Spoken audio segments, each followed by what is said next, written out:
Hindi ka naman naligo eh. Ligo na ako. Si ate paligo ako. Saan? Saan ka naligo? Sa CR. Si Anino. Ate. Dito nung kayo ng umaga. Filipino! Filipino! Tanungin mo. Filipino! Ano tatanong ko? Yung nasa si mama, kailan ko sinabi mo? Asa si mama mo?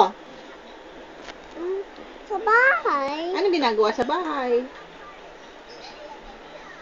Ano Sa ginagawa? office. Nasa office ba si Papa? Sa office. Ano ginagawa sa office? Work. Work. Mag-aaral ka ba? Yes. Saan ka mag-aaral? Dito. Kasi sport. Anong grade mo? 1. Grade 1 ka ba? Hindi. Ano?